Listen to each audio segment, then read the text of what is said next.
রাত প্রায় 11টা। চারজন বন্ধু ট্রেকিং করতে গিয়েছিল পাহাড়ের ভেতরের একটা অজানা জঙ্গলে। স্থানীয় লোকেরা বারবার সাবধান করেছিল, সন্ধ্যার পর ওই জঙ্গলে থেকো না, ওখানে কেউ টিকতে পারে না। কিন্তু তারা হাসতে হাসতেই বলেছিল, ভূত বলতে কিছু নেই ভাই। জঙ্গলের ভেতর তখন ঘন কুয়াশা, পোকামাকড়ের শব্দে চারপাশ ভরে গেছে। তারা একটা জায়গায় তাঁবু ফেলল, আগুন জ্বালালো, আর গল্প শুরু করলো। হঠাৎ তন্ময় শুনল, গাছের পেছনে থেকে কেউ কেঁদে উঠছে, মেয়ের মতো কণ্ঠ, খুব করুণ সুরে। সে বলল, তোমরা শুনছ? কেউ কাঁদছে। বাকিরা বলল, পাগল নাকি, এই জঙ্গলে কেউ আসে না। তবুও কণ্ঠটা আস্তে আস্তে কাছে আসছিল। বাঁচাও, আমাকে বাঁচাও। রাফি টর্চ জেলে আলো ফেলতেই দেখল এক ছায়া দৌড়ে গেল বনের গভীরে। তারা ভাবল হয়তো কোনো আহত মানুষ, তাই অনুসরণ করতে লাগল।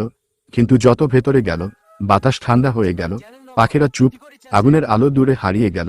একসময় তারা পৌঁছালো একটা পুরনো কুঁড়েঘরের সামনে। দরজাটা অর্ধেক খোলা, ভেতর থেকে মৃদু আলো আসছে। তন্ময় দরজায় ঢুকতেই বাতাসের ঝাপটা, আর আলো নিভে গেল। মুহূর্তেই বাইরের চিৎকার। রুবেল চেঁচিয়ে উঠল, তন্ময় নেই, সে নেই। ভয় পেয়ে তারা তিনজন দৌড়াতে লাগলো তাঁবুর দিকে। কিন্তু যতই দৌড়ায়, পথটা বারবার একই জায়গায় ফিরে আসে। শেষে রাফি পেছনে তাকালো, তার পাশে কেউ হাঁটছে। তন্ময়ের মুখ, কিন্তু চোখ দুটো কালো গহ্বরের মতো। সে বলল, তোমরা আমাকে কেন রেখে চলে গেলে? পরদিন সকালে বনরক্ষীরা শুধু একটা পোড়া তাঁবু আর 4টা ছেঁড়া ব্যাগ পেল।